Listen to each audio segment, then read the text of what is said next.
몇 년 전에 영화 킹스맨이 개봉이 되었습니다. 자, 컬린 퍼스라는 대배우가 해리 역할을 맡아서 악을 처벌하는 비밀 정보 조직의 관리로서 그 존재하고 있는데 그 중간에 유명한 대사가 나와서 한국 사람들이 참 좋아하는 배우가 됩니다. 그 대사가 어떤 것이었습니까? Manner makes man. 매너가 사람을 만든다. 이런 제목을 통해서 이런 경고 때문에 많은 사람들이 그 영화를 좋아했습니다. 몇 번 돌아봐도 그 대사가 참 좋습니다. Manner makes man.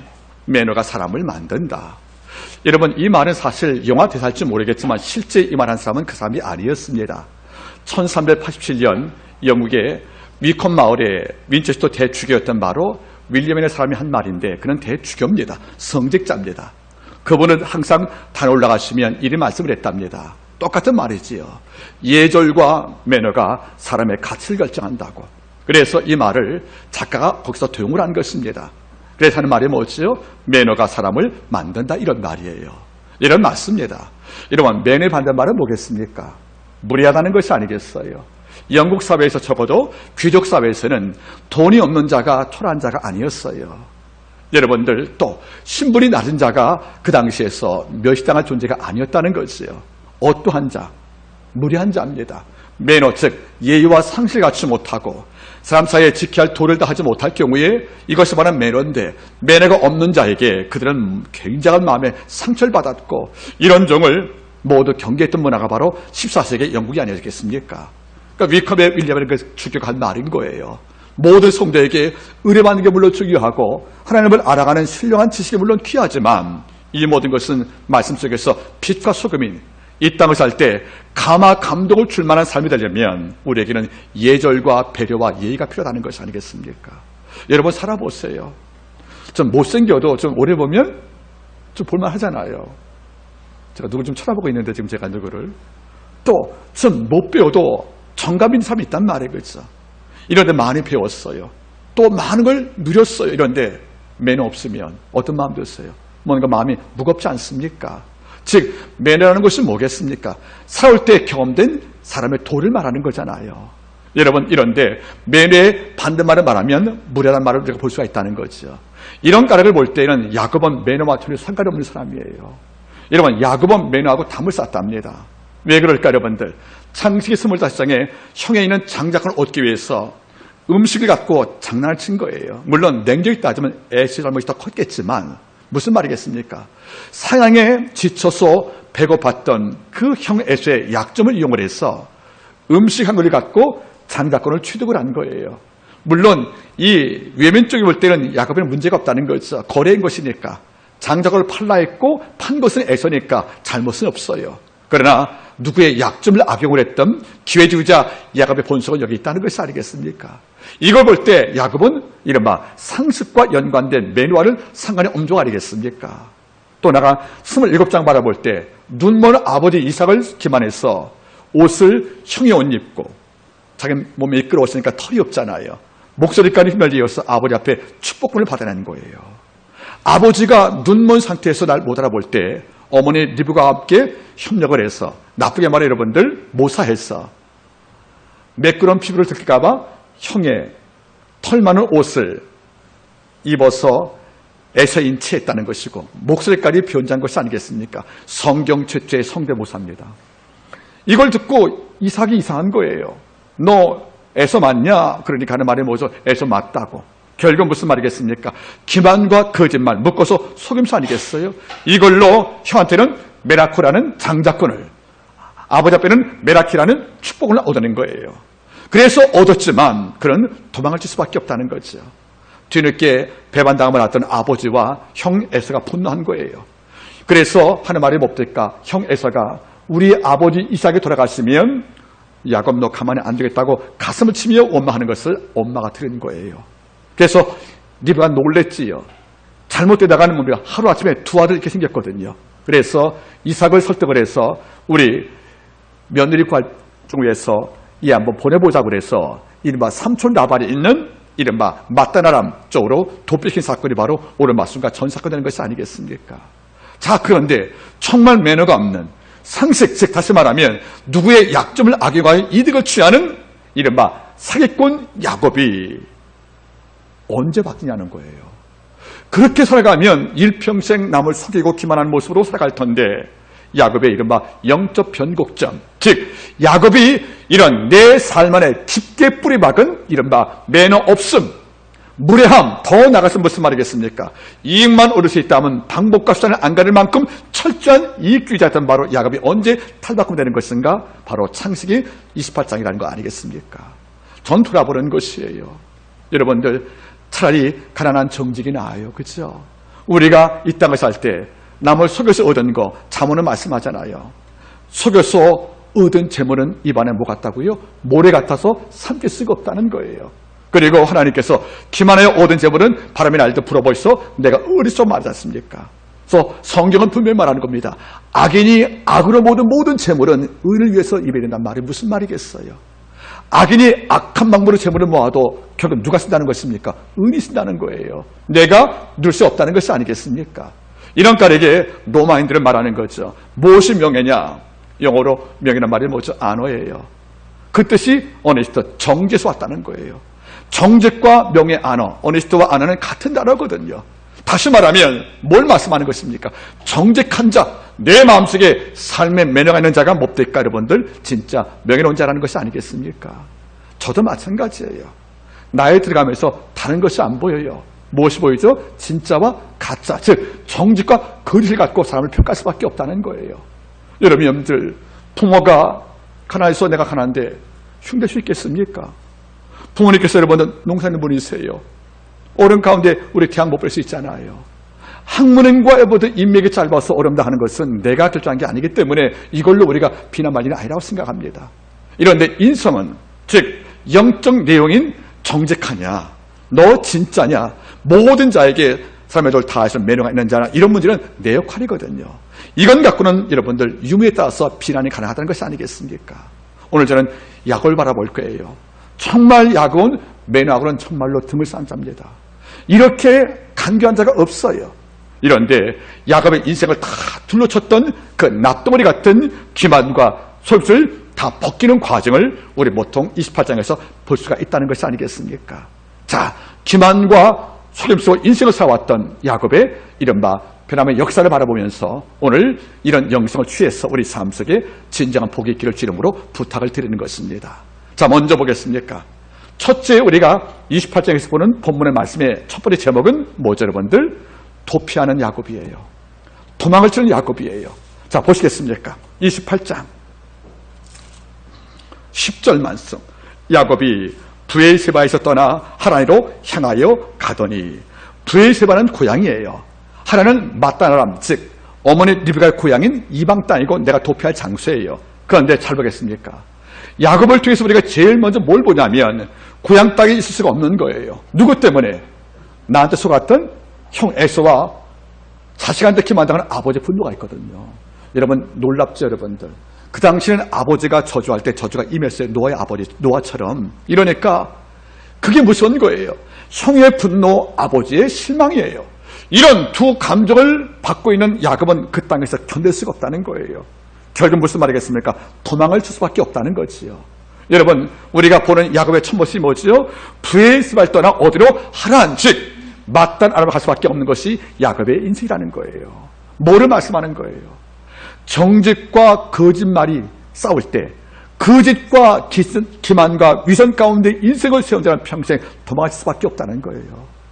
여러분 잘 보세요. 거짓말하는 자와 속임수와 기만, 즉 야곱의 길같이 살아온 백성은 여러분들 한 곳에 오래 머물 수가 없다는 거지요. 왜? 모든 자에게 분노와 신랑을 줬기 때문에 공간에서 머물 수가 없다는 거예요. 여러분, 정직한 자는 뿌리를 내고 살 때 존중을 받습니다. 내가 설사 가난해도 내가 정직하며 영이 맑으면 모든 자가 내 곁에 두고 싶다는 거 아니겠습니까? 이런데 삶 자체가 기만이에요. 삶 자체가 여러분들 매너가 없어요. 이러면 어떤 정도 우리 곁에 오래 있을 수가 없다는 것이 아니겠어요? 결국 기만과 속임수로 인생을 꾸려왔던 이 야곱은 뭡니까? 도망갈 수밖에 없다는 거예요. 도망친 야곱이란 말이 무슨 말이겠어요? 그것은 야곱만에 국한된 일이 아니라는 겁니다. 여러분들 정직하세요. 그리고 맑기를 바랍니다. 속여서 오는 재물과 속임으로 쌓았던 모든 내 영광들은 결코 내가 취할 수 없는 것이고 결국 내가 쌓았던 거 다 놓고 축복권을 얻었고 장자가 얻었지만 지금 신세는 뭡니까? 도망자 아닙니까? 축복권과 장자가 얻었으면 그 땅에서 번성하는 게 맞잖아요. 이런데 한 톨도 못 써보고 지금 뭡니까? 도망치되 향후 보잖아요. 20년간 라반 아래서 여러분들 노예 계약을 맺고 나서 노릇욕을 탈장을 보세요. 결국 복 받은 게 아니거든요. 형을 속이고 아버지 기만에 얻은 복을 아버지가 어떻게 하냐면 더 큰 사기꾼 바로 누굴 만납니까? 라반을 만나서 20년간 노동 탁일당하잖아요. 10번씩 임금을 여러분들 반역을 해서 수감하겠다 얻지 못하지 않습니까? 그게 여러분들 뭡니까?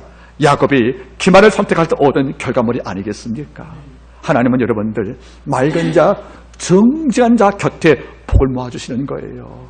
여러분들 gather gold가 아니고 gather God. 하나님을 내 곁에 모을 때 아버지가 우리의 수고로움에 30배, 60배, 100배라는 거란 말이에요. 여러분 잘 보세요. 하나님을 기쁘시게 하고 아버지의 법대로 준행할 때 우리의 수고로움이 10배여도 아버지가 30, 60, 100을 만들지만 우리가 기만을 택하여 이 땅을 살아갈 때 내가 얻은 게 100대여도 아버지가 빈손 바람 잡듯이 아버지가 다 풀어버리시거든요. 아기는 뭐와 같다고요? 바람에 나는 겨와 같대요. 겨를 여러분들 창고에 다 쌓아도 보세요. 얼마 가겠습니까? 바람 불면 다 날아가잖아요. 여러분 겨와 같은 복을 받겠습니까? 쌓이는 복을 받겠습니까? 그 이유는 뭔지 아십니까? 바로 우리가 하나님 방법으로 살아갈 때 맞다는 것이 아니겠어요. 여러분 바로 야곱은 첫 번째 뭘 느끼지요? 도망을 칠 수밖에 없다는 거예요. 왜 도망을 칩니까? 장자권과 축복권을 얻고도 내가 써보지도 못하는 거예요. 이걸 결코 놔두고 도망을 치는 야곱 바라볼 때 이것이 바로 기만한 자의 주어진 삶의 결실이구나. 이거 볼 때 마음이 두렵지 않겠습니까? 그런데 얼마나 급히 도망을 쳤으면 어디에 해가 졌어요, 여러분들? 어디에 도착했습니까? 루스에 도착을 한 거예요. 다음 말씀 보시겠습니까? 11절 한 곳에 이르러 해가 진지라 거기서 유숙하려고 그곳에 한도를 취하여 배기하고 거기에 누워 자더니 여러분 한 곳이란 말이 어디입니까 여러분들? 28장 19절 보세요. 이 성의 본 이름은 루스였더라 그죠 여러분들. 그러니까 이 한 곳 해가 지어서 그날 밤 도착한 장소가 바로 어디입니까? 바로 루스라는 마을이었어요. 여기서 여러분들 뭘 베고자 합니까?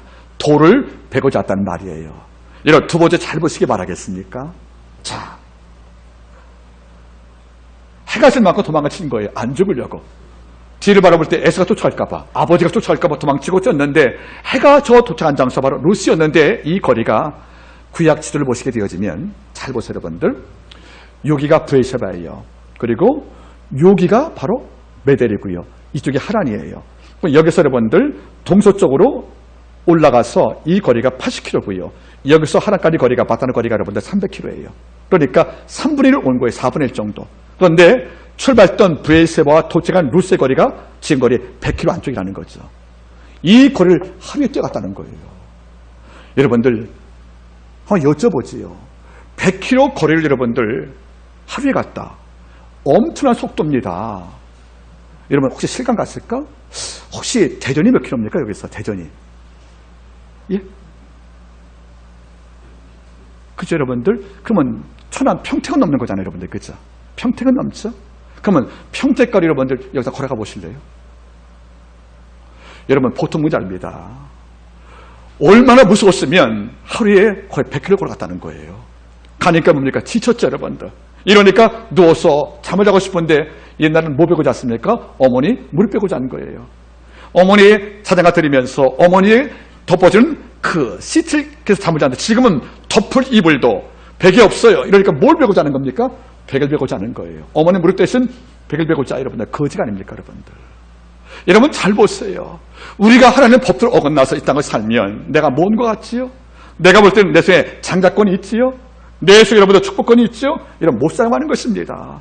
아버지가 이걸 차파시고 묶어버리시면 우리는 이런 복을 많이 받고도 결국 내 얻은 것은 뭡니까? 돌베개 하나밖에 없다는 거예요.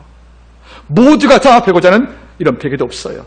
길에서 돌 잡아다가 거기에 머리 얹은 거 아니겠습니까? 하나님이 그 인생을 지금 바라보는 걸 바라보세요. 얼마나 비참한지 아십니까 여러분들? 이렇게 누워서 얼마나 고단했으면 그냥 잠이 든 거예요. 이런데 꿈을 꾸게 됐다고 성경 말하지요. 자, 어떤 꿈이 등장을 합니까? 자, 28장 12절 꿈에 본즉 삭다리가 땅 위에 섰는데 그 꼭대기가 하늘에 닿았고 또 먼저 하나님의 사자가 그 위에 오르락내락하고 또 먼저 여호와께서 그 위에 서서 가사대 나는 여호와니 너의 조부 아브라함의 하나님이요 이삭의 하나님이요 너 누운 땅을 내가 네게 주리라. 15절 말씀 바라보세요. 내가 너와 함께 있어 내가 어딜 가든지 너를 지키며 너를 이끌어 이 땅으로 돌아오게 할지라. 내가 네게 허락한 것을 다 이루기까지 너를 떠나지 아니하리라 하신지라. 아멘. 하나님의 자비와 야곱이 대비가 되는 거예요. 기만과 거짓말을 살았던 인생을 아버지가 보시면서 꿈에서 야곱을 격려하려고 꿈을 방문하신 거예요. 하나님의 신방입니다. 야곱이 아직까지 직접 하나님을 본 적은 없어요. 아버지 이삭과 할아버지 아브람 이걸 통해서 믿음을 들었었는데 귀로 들었었는데 이제 꿈에서 하나님께서 야곱을 신방을 하십니다. 그래 첫 번째 볼 때 천사를 봤다는 거죠.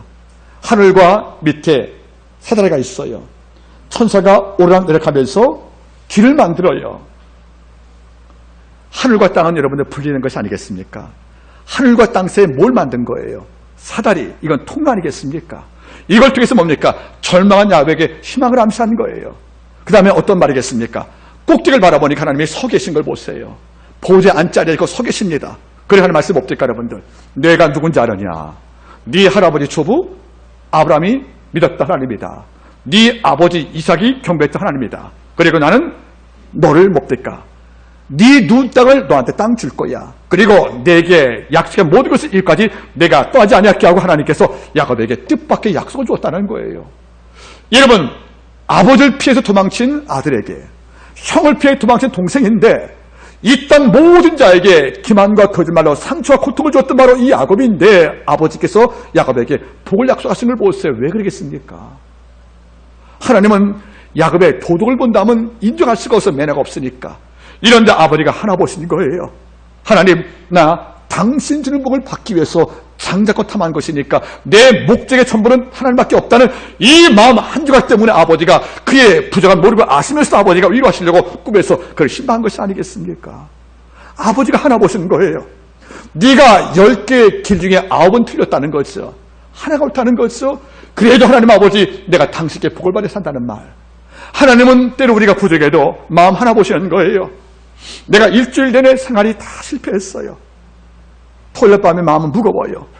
하나님 아버지, 저 내일 주일 예배 드려야 합니다. 하나님께 말씀을 듣고 제가 힘을 얻어야 합니다. 이거 하나 보시면 일주일간 잘못된 악한 모든 걸 아버지가 기억하지 않는 거죠. 어떻게? 동해에 서서 뭔가 같이 너희 죄악을 도말시키시며 잊지 말란 말이에요. 하나님은 야곱을 위로하신 거 보세요. 여러분, 사실은 위로받으면 안 되거든요. 책망을 받아야 되거든요. 이런데 내가 네게 허락한 것을 다 이기까지 내가 널 떠나지 않겠다고 아버지가 말씀할 때 야곱은 충격을 받은 거예요. 그는 뭡니까 여러분들? 아버지보다 더 크신 내 형보다 더 강성하신 하나님께서 나 같은 자에게 아버지가 책망 대신 격려하시고 이 자에게 약속을 주시면서 내가 너 떠나지 않을 거라는 이 말씀을 꿈에서 아버지가 직접 들려주는 바람에 그 야곱은 지쳤지만 순간 놀라 잠을 깬 것이 아니겠냐, 그런 말입니다. 여러분 어때요? 힘들고 어려울 때 모든 자에게 다 소외를 받고 내가 인정받지 못할 때 이런 것 때문에 아버지가 나 버리지 않아요. 우리 마음 한 곳에게 하나 붙잡을 때입니다. 하나님을 끝까지 붙잡을 때에는 하나님에 대한 사랑과 그의 능력을 끝까지 믿고 내가 아버지 앞에 내 소망을 기획하고 하나님께 엎드려 당신께 치유를 구하고 내 상처의 아버지 앞에 다독거림을 구하는 마음을 갖고 하나님께 엎드리면 우리 주는 한 번도 당신을 버린 적이 없다는 거예요. 지난주 나집에 설교 안 했습니까? 잠언서 8장 17절 나를 사한 자가 나의 상을 입으며 나를 간직한 자가 나를 만날 거라고요. 여러분들, 주님을 사랑하면 사랑을 입는다는 것이 아니겠어요? 내가 당신을 간직할 때 아버지가 문 닫고 여러분들 못 보차지 않는다는 거 아니겠습니까? 여러분 어때요 여러분들? 지금 도망자 야곱처럼 내 인생이 어렵다면 누굴 바라보고 있냐는 거예요. 여러분, 도망자 야곱처럼 집에도 못 돌아갑니다 여러분들. 아버지의 분노와 형의 분노가 여러분들 상상 이상이에요. 오직했으면 어머니가 하루에 두 자식 이룰 수 없다고 야곱을 몰래 도피시켰겠습니까? 일평생 애써 키워봤던 엄마 리브가 살아봤던 아내 리브가는 이삭의 마음을 아는 거예요. 얼마나 화가 났는지를.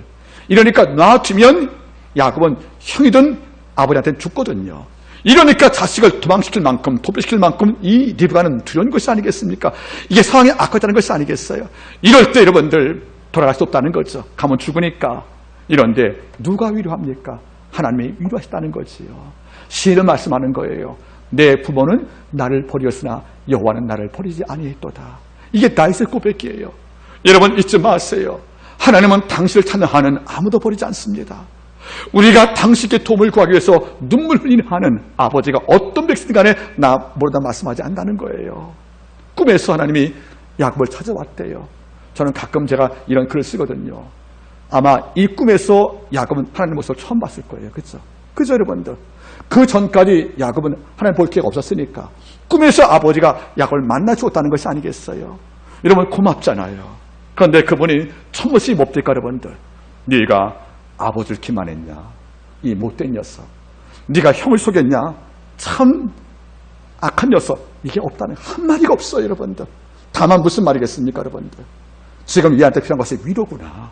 얘한테 격려구나. 이것 때문에 천명은 다음에 주고 이제 한 말이 뭡니까? 내가 네 아버지 하나님이거든. 내가 네 할아버지 하나님이거든 해서 마음에 안심을 주는 거예요.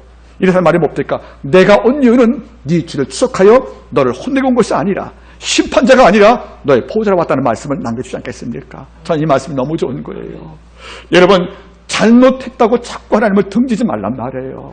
내가 뭔가 하나님께 도를 다하지 못했기 때문에 미안한 마음을 갖고 나서 자꾸 몰려하지 말라는 것이 하나님은 이걸 기뻐하지 않습니다. 그래도 돌아온 탕자는 하나님 아버지께 큰 허물 주어도 탕자가 돌아올 때는 아버지가 맨발로 나와 끌어안지 않습니까 여러분들? 아버지가 먼저 알아봤다는 거잖아요. 전 여러분이 두려운 거예요. 너무 양심대로 살아왔다 실패하면 양심이 작동되어서 내가 이런 모습 갖고 어떻게 죽게 나아가 이럴 때가 있겠지만 그러지 말라는 거예요. 하나님은 이 모습을 기뻐하지 않는 거란 말이에요. 그래도 하나님께 나오란 말이에요. 내가 어떤 허물과 약점과 실패가 있다 할지라도 주님은 나를 맞이할 준비가 지금 충분히 되어 있다는 것이 아니겠습니까? 그게 성경에 말씀하는 은혜라는 겁니다. 아더 핑크한 말이 뭐예요? 그리스도인이란 심판을 기다리다가 하나님께 뜻밖의 은혜를 받는 자라는 거잖아요. 우리가 심판을 기다릴 죄인이 아니겠습니까? 뜻밖의 십자가의 봉을 통해서 우리가 은총을 입었잖아요. 여러분 하나님은 늘 그 자리에 계십니다. 우리가 자꾸 뒤로 물러가니까 하나님께서 안타까운 거예요. 히브리 말씀에 어떤 말이죠 여러분들? 뒤로 물러간 자는 내 마음이 저를 기뻐하지 않는다는 거예요. 여러분 매일매일 한마디라도 나와야 됩니다 여러분들. 죄를 지어도 마귀는 참수하겠지요. 당신 딸이 당신 아들이 죄 지었는데 아버지 이래도 당신 하겠습니까? 할지 모르겠지만 마귀가 참수할 때 좀 말씀하는 거예요. 그래도 죽게 나와서 자비를 구한 자를 아버지가 다 끌어안아 죄도 기억하지 않는 거란 말이에요. 그리고 한 번 더 해보자고 one more time. 한 번 더 해보자고 격려하시고 수마준 분 아니겠습니까? 결국 아버지가 무서웠고 형이 무서워서 위축되었던 야곱이 꿈속에서 하나님께 격려받은 거예요. 따라할까요? 드디어 내 편이 생겼다. 내 편이 생기고란 말이에요. 근데 그분이 하나님이시라는 거예요. 아버지가 섬겼던 할아버지가 섬겼던 그 하나님이 지금 누구 편 된 겁니까? 내 편이 됐다는 거예요. 여러분 이보다 큰 힘이 어디 있겠습니까? 순간 야곱은 놀라 잠을 깬 거예요. 잠을 깨던 이유는 두 가지일 겁니다. 첫 번째는 놀래서, 두 번째는 너무 감격스러워서. 자, 말씀 바라보세요. 28장 16절 야곱이 잠을 깨어 가로되, 근데 원문은 좀 달라요. 야곱이 놀라 잠을 깼다 이렇게 나와요. 여러분들 얼마나 놀랬으면, 여러분들 가끔가다 어릴 때 많이 봤어요. 저도 사형제거든요. 악몽을 꿀 때 꿈에서 울다가 직접 울 때도 있죠, 여러분들. 그렇죠? 꿈에서 우는데 직접 울어요. 그렇죠? 안 해봤어요? 예. 꿈에서 울었는데 내가 울고 있는 거 정말요. 소리 내기도 울기도 하고 눈물 나기도 하고. 그게 여러분들 악몽 꿀 때니까 나이트메어 아니겠어요? 꿈, 악몽도 여러분들. 야곱은 여러분들 사실 악몽을 꾼 거와 같을 거예요. 갑자기 뜬금없이 여러분 천사 나타나지요. 천사 언제 봤나? 하늘과 이 땅에 사다리가 있지요. 이거 본 적 없잖아요. 우리 낯설면 두렵지 않습니까? 하나님 오셔가지고 서 계시네요. 여러분 하나님 서 계신 모습 얼마나 위험한지 아십니까? 한번 하나님 모습 한번 보겠습니까? 계시록 1장 바라보세요. 요한계시록 1장. 요한계시록 1장 아직 바라보세요. 하나님 모습이 어떤가? 예수의 모습이. 1장 준비되었죠, 여러분들? 10절 보세요. 주의 날, 즉 안식일 날에 내가 성령에 감동하여 내 뒤에서 나는 나팔소리 같은 큰 음성을 들으니, 그리고 12절, 몸을 돌이켜 나더러 말한 음성을 알아보려고 하여 돌이킬 때에, 자, 누가 보였죠 여러분들? 7 금촛대를 보았는데 촛대 사이에 인자 같은 이가 발에 끌리는 옷을 입고 가슴에 금띠를 띠고 그 머리털과 털의 희기가 친양털 같고 눈 같으며 그의 눈은 뭐 같다고요? 불꽃 같고 그의 발은 풀미에 달리는 빛난 추석 같고 그의 음성은 맑은 물소리 같으며 그 오른손에 7별이 있고 그 입에 좌우에 날성검이 나오고 그 얼굴에 해가 힘있게 비는 것 같더라. 이걸 보고 여러분 어떻게 했습니까? 17절 요한이 보고 그 발 앞에 엎드려 죽은 자가 되었다지 않습니까? 여러분들, 하나님을 정말 알던 요한도 예수 모습 보고 죽은 자가 되는 건 놀래가지고 여러분들 엎드려서 죽은 자가 되었대요. 너무 충격을 받아가지고 그 영광 때문에. 야곱은 더할 나이가 없잖아요. 사도 요한은 일평생 예수를 만나서 봤기 때문에 덜 마음에 두려움이 없을 거란 말이에요. 이런 사도 요한도 여러분들 꿈 가운데 예수 만날 경우에 그 모습 보고 놀래서 엎드려 뭐 같은 자가 됐다는 거예요? 죽은 자같이. 야곱은 이 정도가 아니잖아요, 여러분들. 더 뭡니까, 여러분들? 세속인 아니겠습니까? 이런 자가 하나님 맞다고 치면 안 붙은 거 아니겠습니까? 이런데 그분이 그 입에서 하는 말이 검이 아니고 뭡니까? 위로했다는 것이 아니겠어요? 너무도 고맙잖아요, 여러분들. 이러니까 잠을 깬 거예요. 순간 야곱은 2 종류의 변화가 왔다는 거죠. 자, 첫 번째 변화 보시겠습니까? 자, 첫 번째 변화. 16절. 야곱이 잠이 깨어 가로되 여호와께서 과연 여기 계시거늘 내가 알지 못하였도다. 원문은 이렇게 나와요. 여호와께서 과연 이제까지 여기도 계셨거늘. 따라할까요? 여기도 계셨거늘. 그러면 야곱은 하나님이 어디만 계신지 알았어요. 고향 땅 브에셀에만. 그러니까 내가 고향 땅을 도망치면 하나님도 없다 생각한 거예요. 하나님을 로컬 지역신으로 본 거예요. 지역신, 민족신으로. 이런데 하나님께서 100km 밖에 도망쳐도 여기까지 와 계신 거예요. 지금 뭘 느꼈습니까? 신론. 하나님이 어떤 분이시냐? 내가 이제까지 하나님 어떻게 알았습니까? 내가 아버지 이삭 아래 있었기 때문에 누에세바, 요 작은 마을에 하나님이 모셨기 때문에 이분에만 아버지 계시지 않았다는 거예요. 이런데 지금 보니까 뭐죠? 하나님이 과연 여기도 계신 것을 내가 몰랐구나. 여러분 잘 보셔야 돼요. 야곱의 꿈에서 요한을 볼 때 제일 먼저 뭘 느꼈습니까? 하나님의 무소부자를 배웠다는 거죠. 하나님 어디에다 계시구나. 우리가 오해하는 게 있어요. 우리는 주일날 교회만 하나님 계시다고 생각합니다. 직장 내나 하나님 안 계시다고 생각하는 거예요. 우리는 주일만 하나님이 있다고 생각하는 거죠. 우리가 물론 신학적으로 알아요. 하나님이 모든 시간 다 계시다는 거예요. 그런데 삶으로 볼 때는 하나님이 어디만 계신 것입니까? 교회만 계신 거예요. 이러니까 월부터 토요일까지 뭡니까? 하나님이 있다고 생각하는 개념이 없다는 거지요. 그래서 우리 월요일부터 하나님이 안 계신 거예요. 이런데 하나님은 어디 계십니까? 월요일날 교회를 나와서 내가 직장을 가면 거기도 계시거늘, 내가 월요일날 교회를 나와서 내가 친구를 만나 차 마시면 거기도 계시거늘, 내가 월요일날 주일을 교회에 따라서 친구와 함께 산에 놀러가면 여호와께서 거기도 계시거늘. 우리 하나님께서 뭡니까? 여기도 계시다는 아버지 여러분들 무수부지함을 드디어 야곱이 알게 되었다는 거예요. 이걸 알면 여러분들 모든 땅이 뭡니까? 다 하나님의 땅이라는 거 아니겠습니까? 여러분 따르겠습니까? 성령 받은 백성은 장소가 없고 성소만 있다. 내가 집에 있어도 그 장소가 성소인 거예요. 남들에게 방 아니래요. 내가 방 안에 있지만 이 방이 난 뭡니까? 하나님이 여기도 계시니까 주 계신 것이 어떤 것입니까? 성소 아닙니까? 이런 까닭에 말을 백성은 교회 밖에서 여러분들 교회와 똑같은 경건을 유지할 수밖에 없다는 것이에요. 교회 안의 모습과 교회 밖에서 너무 다르면 하나님은 놀라시는 거지요. 야곱은 아는 거예요. 내가 아버지가 믿는 브엘세바 하나님을 도망치면, 내가 할아버지가 믿었던 브엘세바 땅을 도망치면 나는 더 이상 두려운 게 없는 거예요. 이런데 하는 말이 뭡니까? 하나님이 과연 여기도 있었구나 하고 느꼈다는 것이 아니겠어요? 여러분 모세 바라보세요. 매일 걷던 땅인데 하나님께서 뭘 벌써하는 거예요? 신을 벌써예요. 거룩한 땅이라고요. 매일 걷던 땅인데 그 장소에 누가 오시니까? 떡이나무 속에 여호와께서 불러 오셨기 때문에 그 장소가 매일 걷는 오솔길이 아니고 여호와의 성수하는 것이 아니겠습니까? 전 여러분 이런 마음을 가져보는 거예요. 성령을 마음에 깊이 경험한 백성은 여러분들 모든 공간이 하나님 계신 공간이거든요. 그러니까 예비하던 모든 삶 속에서 마음에 경건과 진중함이 있다는 것이 아니겠습니까? 이런 까닭에 무슨 말이겠습니까? 죄사한 편 용서하기 바랍니다. 술집 못 가는 거예요. 술집 못 가는 거예요. 거기서 술 마시고 얼굴 붉어지고 손발 행동 붓게 하는 이런 아버지가 빤히 지켜보신다는 거예요. 여러분 참 그리스 문학을 볼 때는 여러분들 복수의 여신이 셋이거든요. 에리니오스라고. 부모를 죽인지라든가 악을 죄한 자에게 그리스는 말하는 거죠. 복수의 여신 에리니스를 보내요. 세 여자거든요, 여러분들. 근데 복수인이 와서 여러분들 때리는 게 아니에요. 죄진 자 얼굴을 빤히 바라본대요. 어디 가든 간에. 밥을 먹어도 바라본대요. 잠을 잘 때 꿈에서 바라본대요. 길을 볼 때 바라본대요. 그래서 뭡니까? 그러니까 자기 죄를 자꾸 기억나간다는 거죠, 여러분들. 여러분 따라하겠습니까? 죄를 지은 자가 받는 형벌에 최고의 형벌은 채찍이 아니라 불안이다. 불안해지는 거예요. 죄를 지은 자가 받는 형벌은 매 맞는 게 아니에요. 뭡니까? 불안, 평안이 없다는 거예요. 이거를 그들 말하는 거죠, 여러분들. 복수신이 빤히 바라봐요.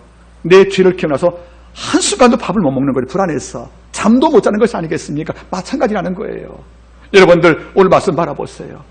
하나님이 과연 여기도 계시는데 내가 몰랐구나. 우리는 하나님이 이제 우리가 몰랐잖아요, 여러분들. 이런데 아버지가 과연 여기도 계셨거든요. 이러니까 교회에서 기다는 목소리와 밖을 나가지 않은 목소리의 그 진정성이 같다는 거 아니겠습니까? 여러분 어때요? 성령을 받은 백성은 모든 공간이 다 몹되게 하려면 삶의 예배 처소거든요. 아버지 귀가 다 있는 곳들, 하나님의 눈이 다 있는 곳들. 그래서 눈은 불꽃 같고 입은 입에서 검 나온다는 것을 요한이 봤잖아요. 이 순간에 뭡니까? 너무 놀라서 엎드려 죽은 듯 됐다는 말 바라보세요. 아멘. 여러분들 이런 신령한 하나님의 임재, 라틴 말로 코람데오, 하나님 앞에 있다는 거예요. 우리가 아버지 앞에 있을 때 어디 가냐 아버지가 날 지켜보신대요. 이런 까닭에 우리 삶의 절제와 통제가 가능한 것이 아니겠냐는 거예요. 토마스 아퀴나스가 이런 말을 남겼답니다. 모든 자가 죄 짓는 일은 두 가지밖에 없대요. 하나는 하나님으로 만족하지 못할 때, 또 한 가지는 하나님을 두려워하지 않을 때라는 거예요. 이런 맞죠, 여러분들? 하나님을 만족하지 못하는 거예요. 하나님이 전부가 아닌 것이니까 다른 게 좋은 게 있어요, 여러분들. 뭡니까? 쾌락이 좋은 거예요. 그러니까 하나님을 만족하지 못하면 우리가 죄를 택하는 것이고요. 또 한 가지 하나님을 두려워하지 않을 때라는 거예요. 여러분 참 저는 어릴 때 그랬습니다. 저희 아버님이 좀 엄하신 분이었어요. 우리 두 아이는 저보고 엄하다고 그러는데 우리 할아버지에 비하면 저는 엄한 것도 아니에요. 저는 할아버지에 비하면 저는 어려운 것도 아니에요, 여러분. 너무나 엄하셔가지고 여러분들 숨도 크게 못 쉬었다니까, 어릴 때부터. 근데 아버지가 저에게 책망할 때 이유가 하나예요. 법대 어긋날 때. 평소에 말도 없으세요. 근데 뭔가 법대 어긋나면 우시면서 혼내시니까 우시면서. 그게 너무도 힘들어요, 여러분들. 여러분 잘 보시겠습니까? 늘 아버지가 제게 한 말이 있어요. 너 어디 가면 네가 내 아들인 거 잊지 마라, 이렇게 말씀했어요. 내 아들인 거 잊지 말라고.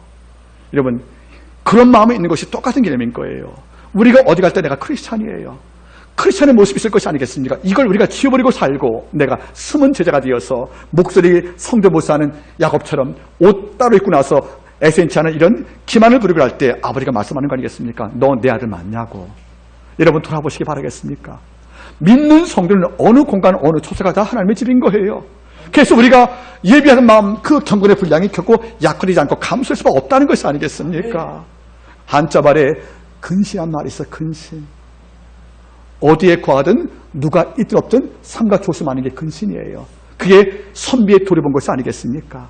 이런 부탁드립니다. 여러분 하나님이 어디 계십니까? 교회만 계십니까? 아니죠, 여러분들. 여기도 하나님이 계시건을 내가 몰랐다. 이걸 드디어 알게 된 거예요. 이유로 야곱은 거짓말을 안 해요. 이유로 누구 속이지 않아, 여러분들. 왜? 하나님의 확신을 알기 때문에. 두 번째가 어떤 변화가 왔습니까? 두 번째 17절 이에 두렵워하여 가로되 두렵도다 이것이요 다른 것이 아니라 이는 하나님의 전이요 이는 하늘의 문이라 하고. 두 번째 뭘 배웠죠? 두려움을 배웠다는 거예요. 두려움을. 하나님이 나를 나쁘게 말하면 감시한다는 것이고 좋게 말하면 나를 관찰하고 있다는 거 알겠습니까? 여러분 잘 보겠습니까? 야곱이 형 속일 때 두려움이 있었을까? 아니에요. 장작거위는 아무것도 안 보였어요. 두려움은 보이지 않은 거죠. 아버지 눈 먼 거 알고도 속일 때 두려웠을까? 두려웠으면 아버지 못 속이지 않습니까? 이런데 야곱의 인생 가운데 처음으로 히브리 말로 야레, 구약에서 453번 나오는 거죠. 이 두려움을 처음으로 경험했다는 거예요. 아, 이건 두려운 일이구나.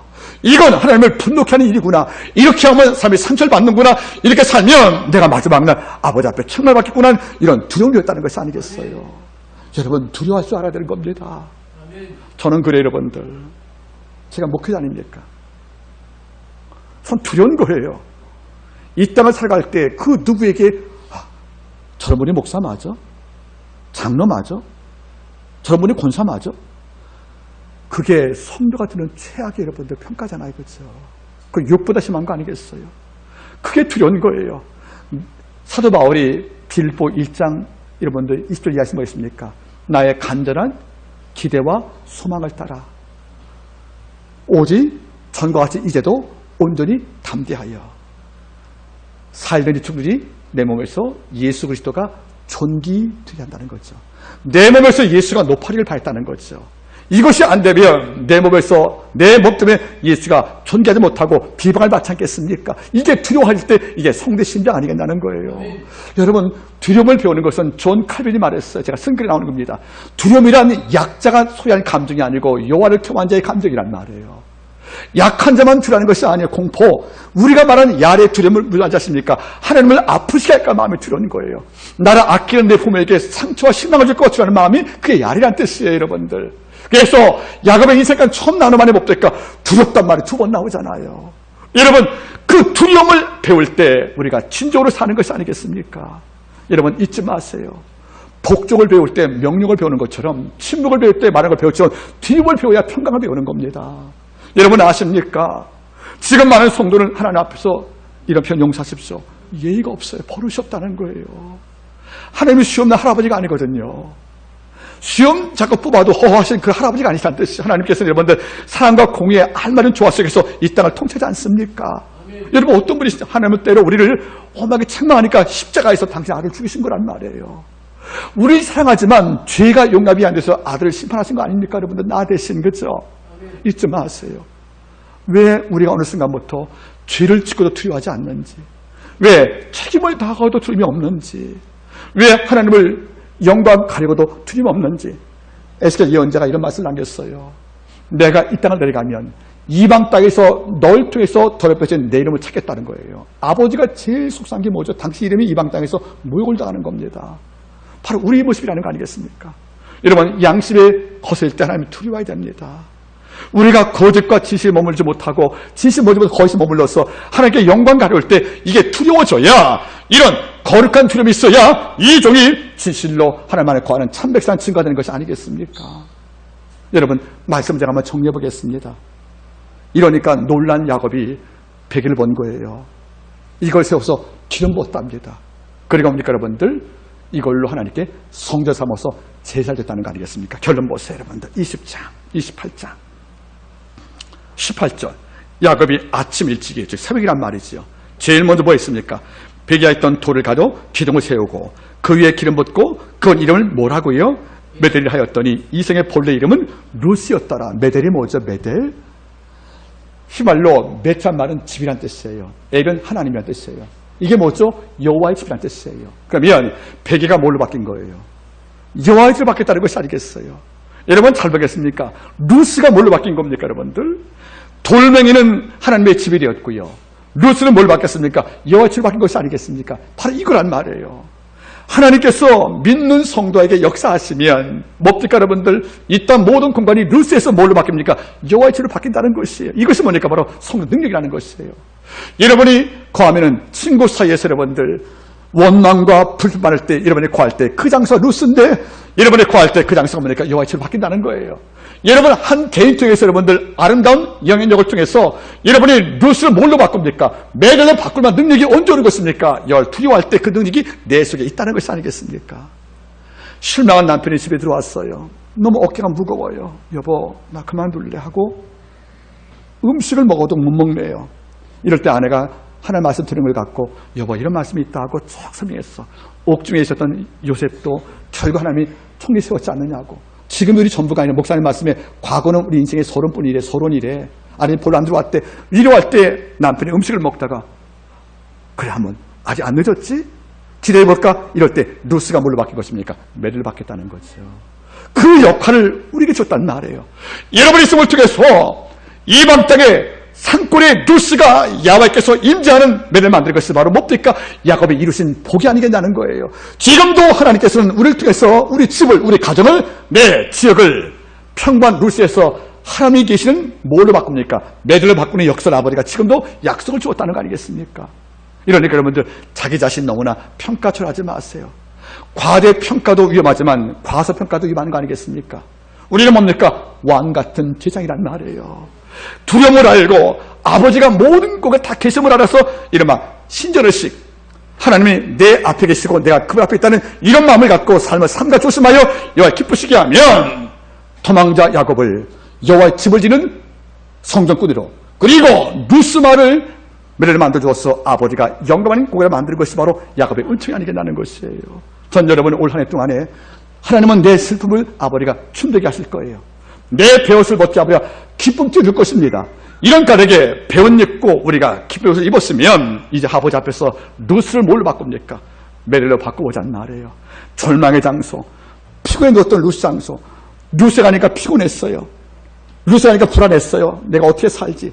루스에 가니까 여러분들 마음이 낙심을 했어요. 이런 낙심 공간 루스를 아버지가 메대 여호와의 집 만드시어서 야곱이 그 길을 걸어 아버지 앞에서 영감받게 한 걸 잊지 말란 말입니다. 여러분은 루스를 뭘로 바꿔요? 하나님의 집인 메리를 바꾸시기를 바라는 것입니다. 오늘 이 역사가 우리 마음속에 선포되기를 주 이름으로 축복합니다. 기도하겠습니다.